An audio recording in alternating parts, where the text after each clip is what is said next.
The name of my book is SHRAYAN, and it is a fantasy novel.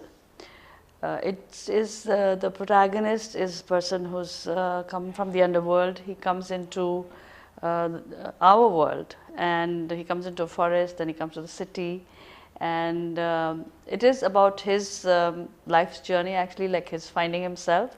He doesn't have any guidance, he doesn't have any family or anyone he knows in this world. So it's basically his journey, and he's a satire. He's a half man, half beast. So I've sort of brought a Western kind of an individual or concept into the Indian setup.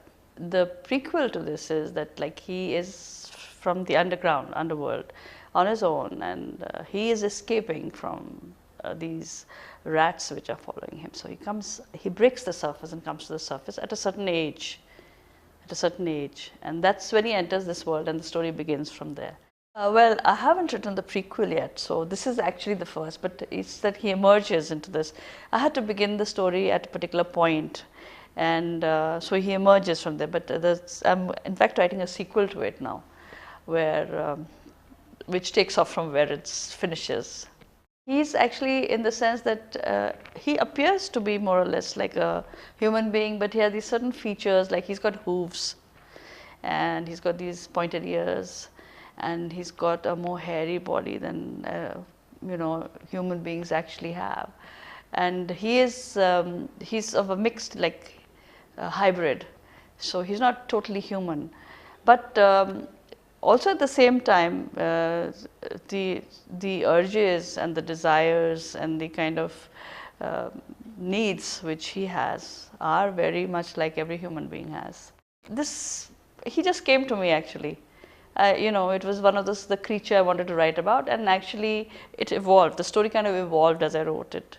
So initially the setting was not to be in the world. It was it was supposed to be in a different world, very perhaps outside of our world or Earth as we see it. But when I began to write, it sort of evolved into this creature who is in our world and trying to deal with what we all deal with.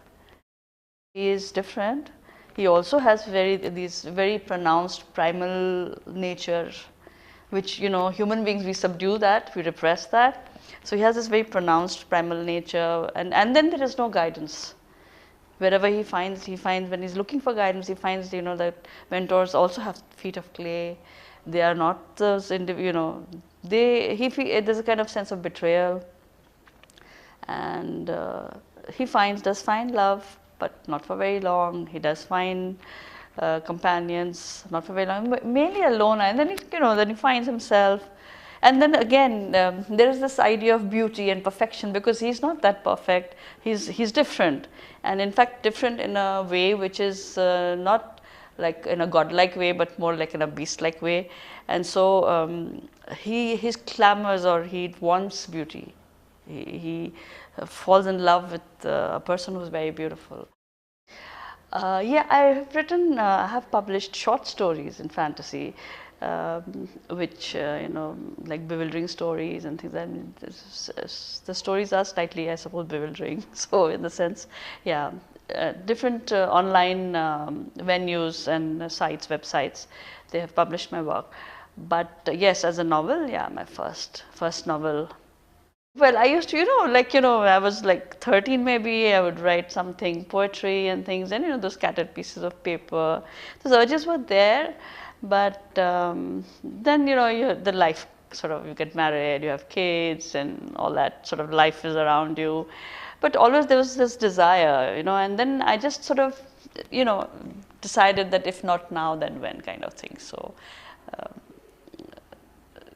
and the internet actually was a big thing which happened for me. I sent stuff abroad, got published, accepted. So I said, okay, it's working, So I think that makes a big difference. And I started writing flash fiction maybe 5-6 years back. That's my favorite. You write anything less than 1,000 words. It depends. It can also be like 55 words. It can be 100 words. Recently I won one of these from Australia. There's a magazine, and they had asked for 150 words within that to write a piece of flash. I won that contest, and I was pretty thrilled. I find it, I like it. You know, it's like in it's about a paragraph, you're writing a whole story, and the reader takes away whatever he wants to take away. It's pretty intense.